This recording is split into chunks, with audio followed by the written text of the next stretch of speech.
And we are live. All right. Hi, everybody. Welcome to the Coaching Ask Sean section of whatever the heck we're calling this. Your chance to come in and just ask questions about the challenge, the event, anything that's coming up that you guys might want to know about. And we'll do my best to answer it as best I can. Virginia has a really weird question that we're looking into and I can't figure out an answer to. So we're going to move on from that one because it seems to be a Virginia-specific question. But we are going to open up to other ones.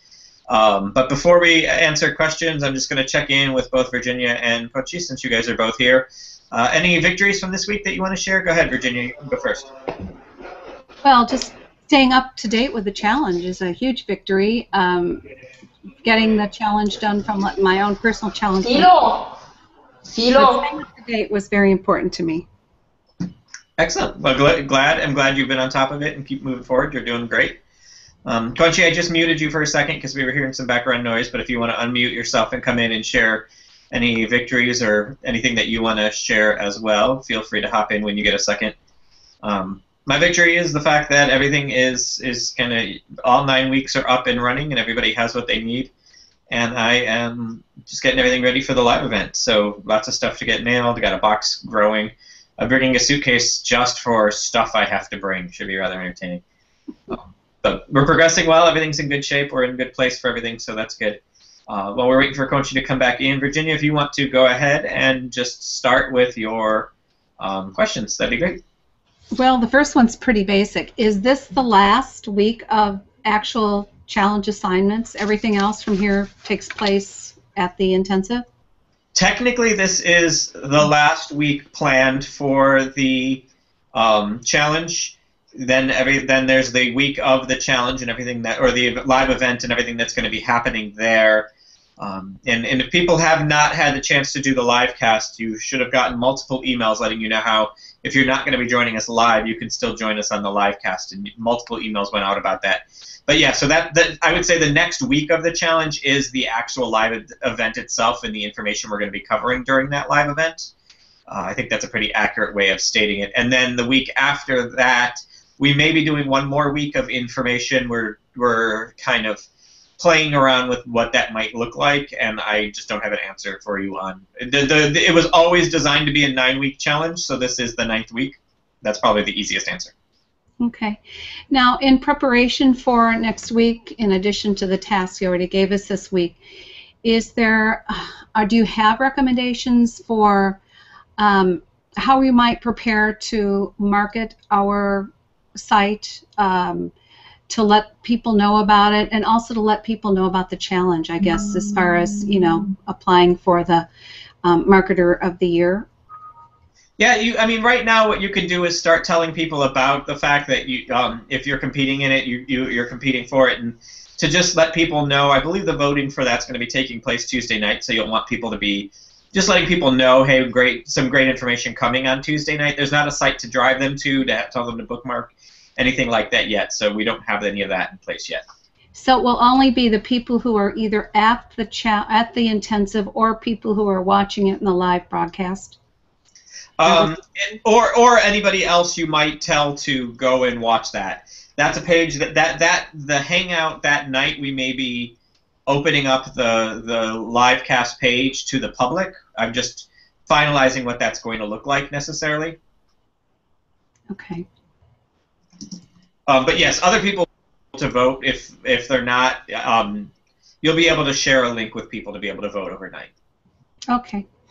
And then also on the resources area of our dashboard, there is some post UMSS, I guess it's UMSS training from the seminar. Is that something that's relevant to us at this point, prior to going to the intensive? Is it up to date? Absolutely not. Absolutely nothing that you need to worry about prior to going to the intensive. Okay. Yeah, the rest of this is, a lot of it is some other options and some other things that you, like next level training that you can look at for your site. We're not doing any training. We're not telling anybody to go there. We're not even talking about anybody going to it. It's in there if you ever wanted to learn more, but it is definitely not information that is part of the challenge, part of your training, part of any of that.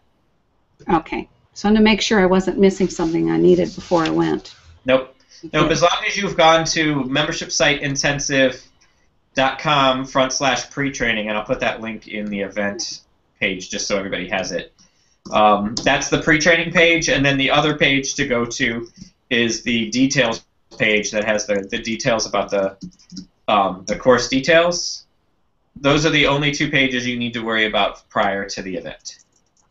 Okay, so you talked about, in the pre-training, you talked about building your email campaign. And I wondered, I have not done that yet. I'm just wondering how to go about doing that relative to the page. Am I doing an email campaign that's an autoresponder for my free giveaway, or am I putting together a second email campaign for people who might find my page other ways? I'm a little confused about how to use the autoresponders. So the autoresponders, you can create an entire autoresponder system for the people who become members if you wanted to. It's not, none of that's required, which is why we have not been putting it into, we haven't been talking heavily about that as part of the training.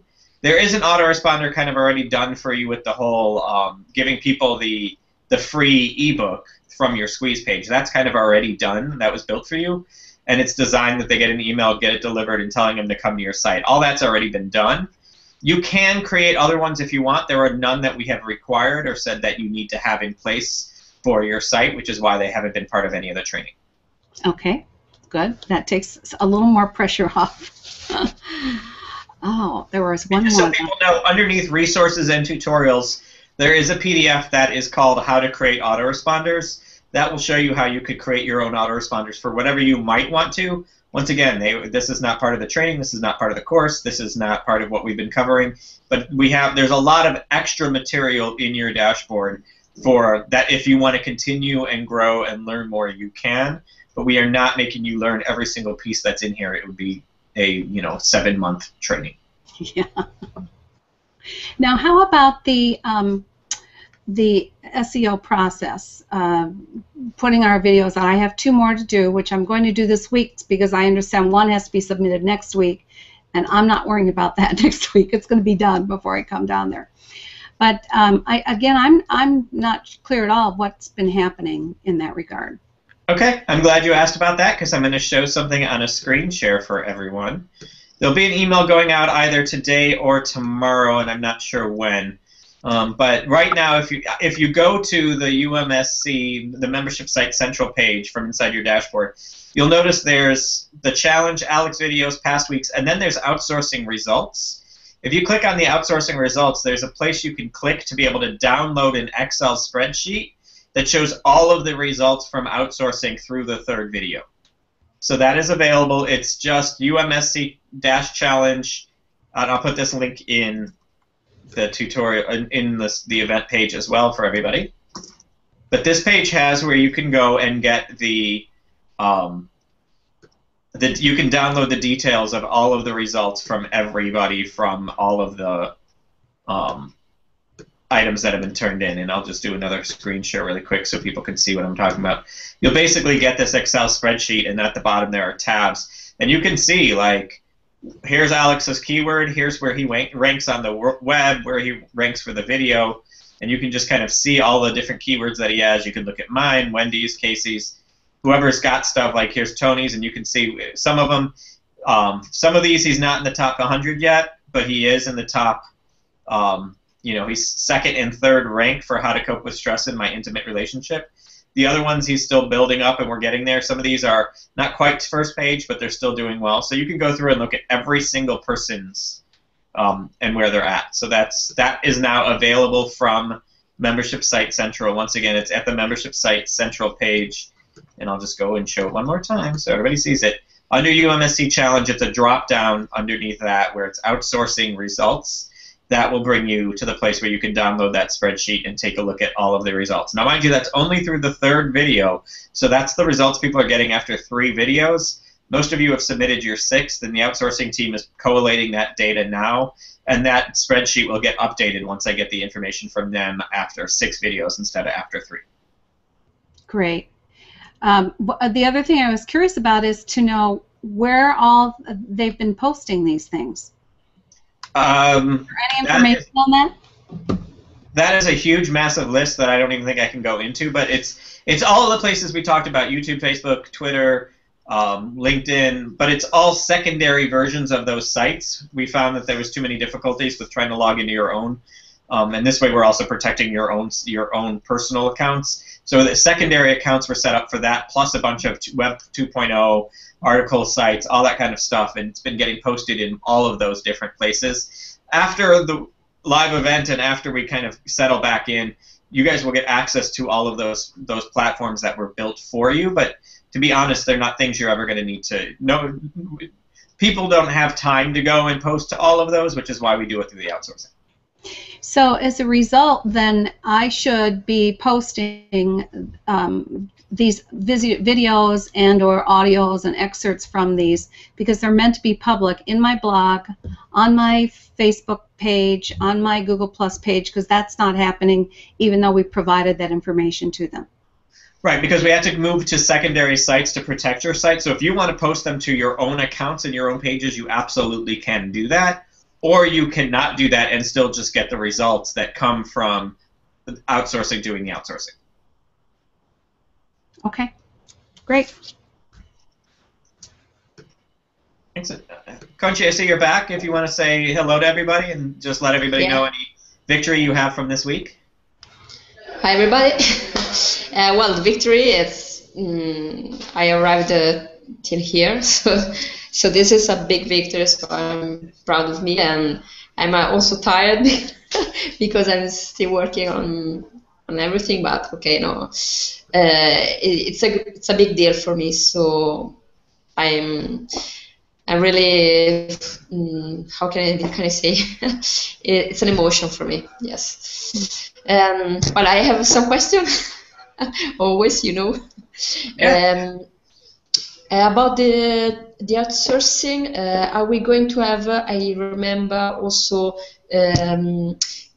sort of audios, that kind of stuff. Is it correct? Like I said, that's what I said. After we're done with the challenge and the live event and everything else, you're going to get access to the places where they've been posting. Okay. You can go get full content from there if you wanted. Okay, perfect. So I understood. And the differences between when we have to add content, for example, videos and resources,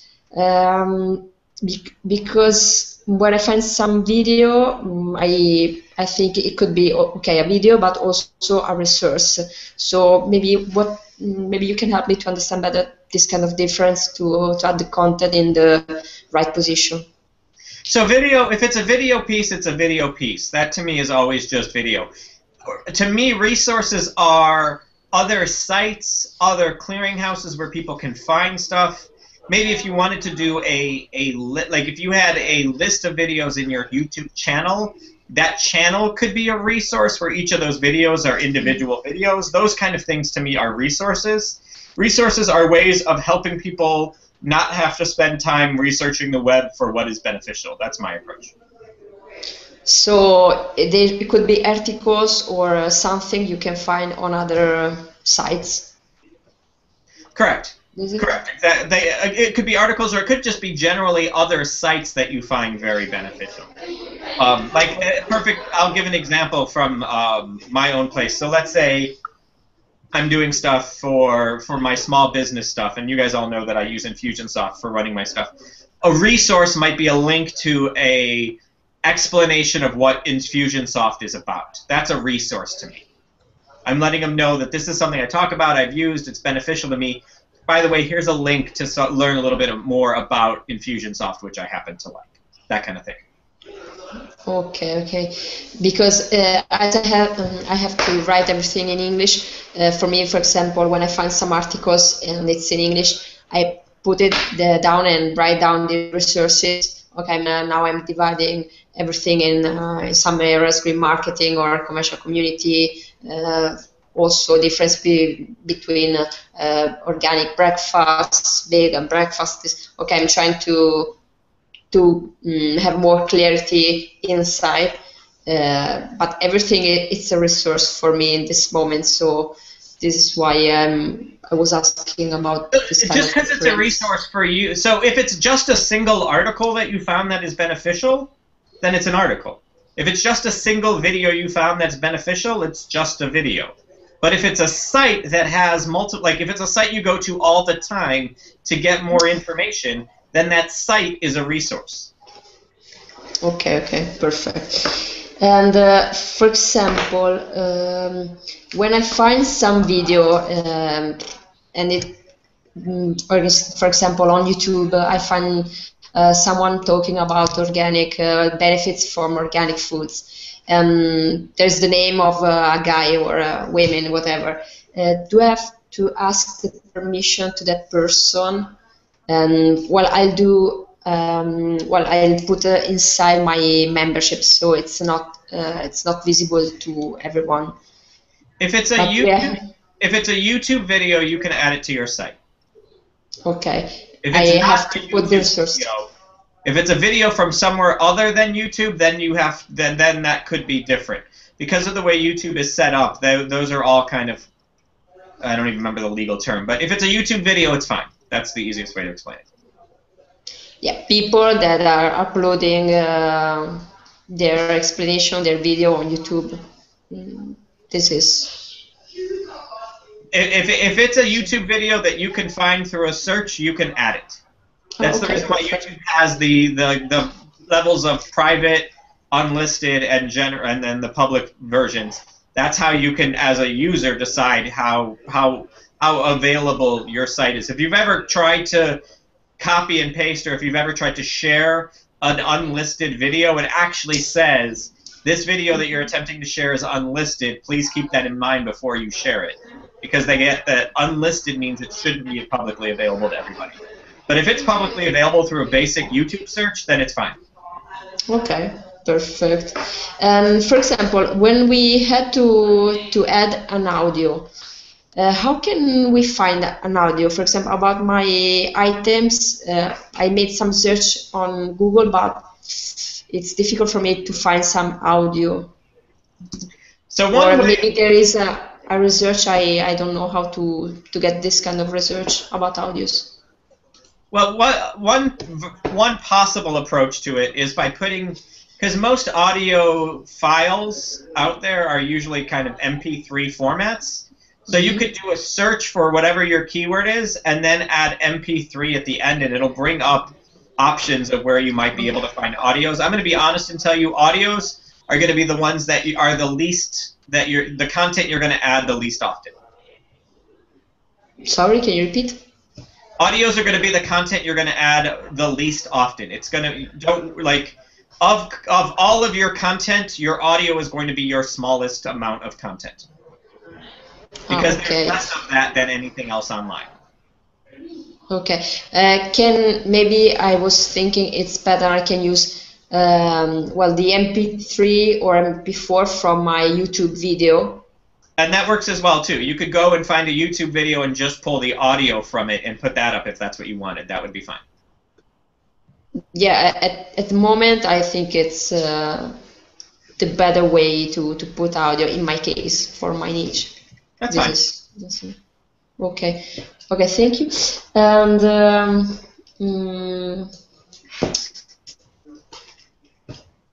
I need to know, for example, I didn't realize I hadn't Google Analytics because I thought it was inside. So I lost.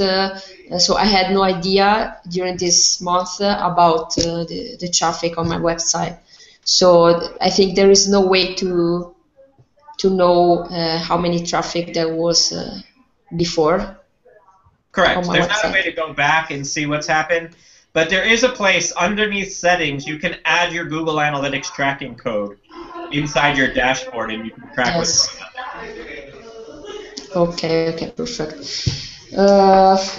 Well, about the squeeze page, I haven't promoted really since now.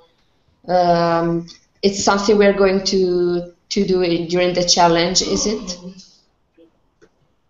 Well, the squeeze page has always just been a secondary way of driving traffic to your site, and for growing your list. It has not been a primary piece because really we've been focused in on making sure you have built the back part of your membership site correctly. We really haven't talked a whole lot about marketing. That's where a lot of the live event will come in. Okay, and about the forum, I like the idea we can use, for example, a group in Facebook or also the community in Google+. Question is, how can we integrate it in our website with a link, or because I might join in video, I thought go to the forum and.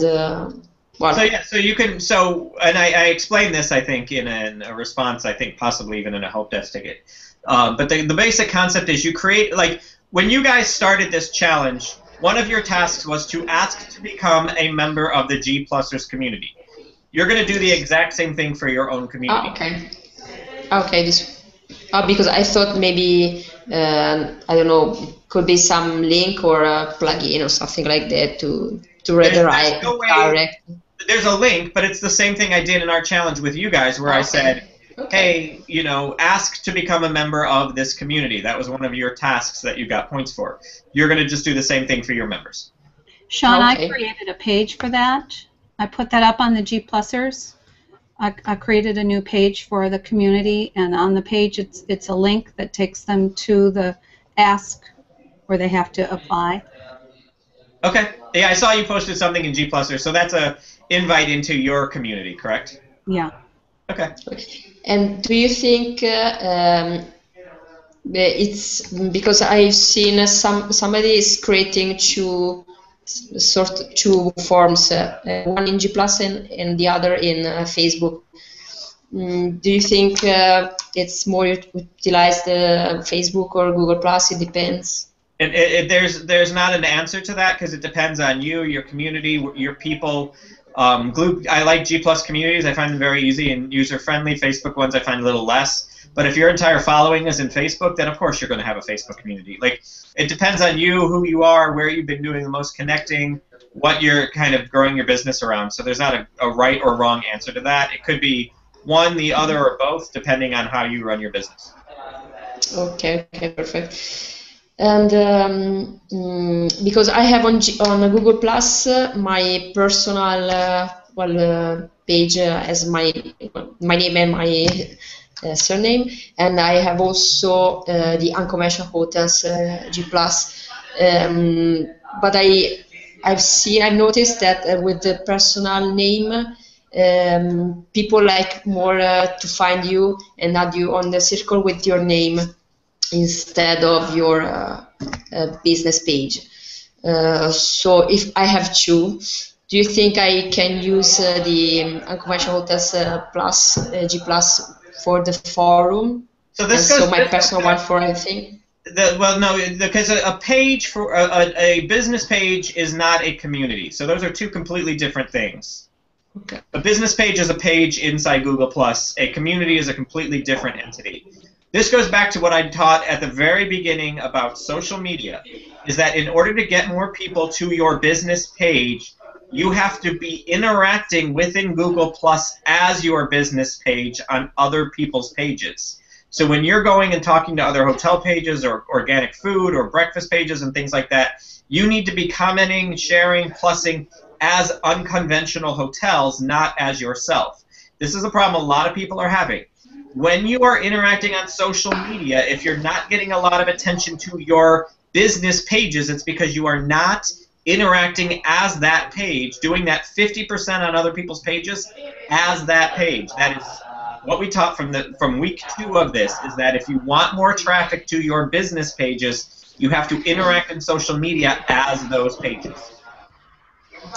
Yes, I've tried also in Facebook, and I've monitored the difference between my personal and the business page too.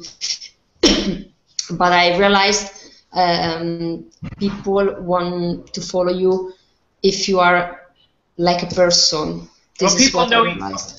People are, because people may like some of the things you post as a human being, but they may not care about an Unconventional Hotel.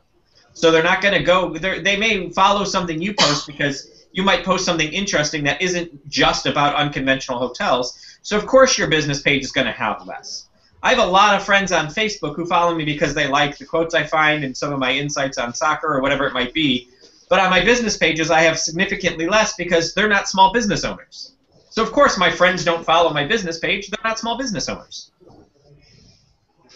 Okay. Yes, but for also the Italian market, I always see business people. They are always trying to find me and to interact with me like a person, not with the business page. And this is my experience. I have to work more. Yeah, you have to intentionally say, hey, I'd love to be interacting with you. I'd love to connect with you here, but please come to this page as well, because this is where you're going to learn more about what I'm offering from a business perspective. I don't talk business on my personal profiles anywhere. I talk personal stuff on my personal profiles. If they want to know what's going on in the world of business, it's from my business pages. Occasionally I'll share something my business page posted because it's beneficial to everyone, but those are two totally different worlds. And just because somebody found me doesn't mean that they have any interest in me as a small business person, or they may have found me because I mentioned small business somewhere, and I say, if you want to learn more about small businesses, come to this page, you're going to get more benefit there. You've got to actively be doing that. People aren't going to just randomly decide, I'm going to search for unconventional hotels in Facebook. That's not what people think of looking for. They have heard of you, they may have seen something from you, so you're the starting point. It's your job to bring them to your other page. Okay, perfect. Thank you very much. It's more clear for me now. Thank you. Virginia, other questions you might have? Well, I think I've asked this one before, but I still need more clarity. I think you've started to help me with it, but I just don't have it down yet. And that is, how, using the membership site, can I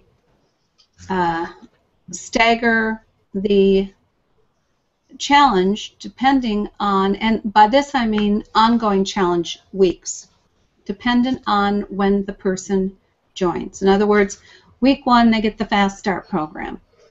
Week 2 they get this is where autoresponders would come in. You would set up an autoresponder in your iContact, and the first email they get is, welcome to the thing, you're going to want to start here. The second email is, how is your... So for you guys and your 9 weeks of challenge, you guys get an email every Monday. I write those every Monday because we've been building the challenge as we go along. But if this challenge was done and complete, I could have actually had it scheduled that on the first day you pay and you become a member, you get an email welcoming you. 2 days later you get, make sure you started the challenge. 5 days later, have you finished week 1 of the challenge?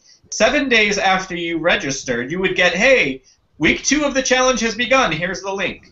And then, 10, how's week 2 going? And then 14 days in, week 3 of the challenge has started. And I could have all of those emails pre-written, scheduled, and so they just go out 1 week after the other, and if somebody falls behind, they fall behind. But that's just getting delivered, and each is a different page, and you're just rolling out the new page via email like I'm doing to you guys. The only difference is I'm writing those Monday instead of them being already written as an autoresponder. So the only way they'd have the access to week 2 and week 3 that you've put into its own individual page, because it's not going to be listed up on the navigation, is via the link you provide with the autoresponder. Is that correct? That is correct. Or the other side of it is you can, yes, that's probably the easiest. I'm going to say yes. That's the correct answer. Okay, and the autoresponder is going to be triggered based on the date that they started, and then I'll say send this one so many days later and this one so many days later, and that's how they get their own individual paced challenge. Correct. Correct. The other thing that's a lot more complicated, I'm going to say this, and I do not want clarification questions because it's beyond, it would take up 2 hours of a conversation. You can actually, in your membership site, have automatic upgrading. And so you could have 12 levels of membership. Week 1 is level 1, week 2 is level 2, and they automatically get moved into that second level so they get access to the new pages that are related to that level. That's much more complicated. I do not want people to even think of trying to do that, and I don't want any help desk tickets saying, how do we... Don't worry about it. I'm just saying it's something that can be done. We are not teaching it here. Okay. No, the autoresponder is fine. I knew that was the reason I was waiting on those autoresponders. Yeah, but I don't want people to think that there are other ways where you can literally set it up so you have automatic upgrades to new levels after X number of days. It's not worth it. I think it's a lot more work than is an autoresponder is much easier. But there is a thing called sequential upgrade where you can set it up that 7 days later they upgrade to the next level, and then they upgrade to and so you could walk them through 12 weeks of a challenge where each level is a week. That's doable. It's much more complicated than I think any of you guys need to worry about. Well, if you're creating a page for each week that you're going to send an autoresponder link out to, what at least are the settings for that page so that they're not public, they're only available once they click on the link? You just make them appropriate to whatever membership level these people are, but you don't add them to the navigation. That's all. Just leave it off the navigation. So it's a page on your membership site. It's not available to link on unless they get the email. Right. It's a member protected page inside your membership site that is not included in the navigation. That's all. Okay. I'm done. Okay. Any other last questions before we wrap up for today? Now that Nancy just arrived. Too late, I know. Sorry. It's okay. Coach, any last questions? No, at the moment, no thanks. All right, Virginia, any last questions? I'm good. Thanks, John. Nancy, any questions at all? Because I can't say last because this would be your first. Don't worry, I will talk to Conchi and I will ask her. Don't worry. Okay. And you can watch. We are recording this. It's live on the event page. You can go back and watch what we talked about. Yes, so that's right. Okay, excellent. Nice to see you. Nice to see you as well. We're glad you're here. Looking forward to seeing everybody at the live event. You guys be well, travel safe, have some fun, and I will see. I think all three of you. Yes. Yeah. Excellent. Then I will see you all soon. Have a good one, everybody. Nancy, are you going to go to Oceanside?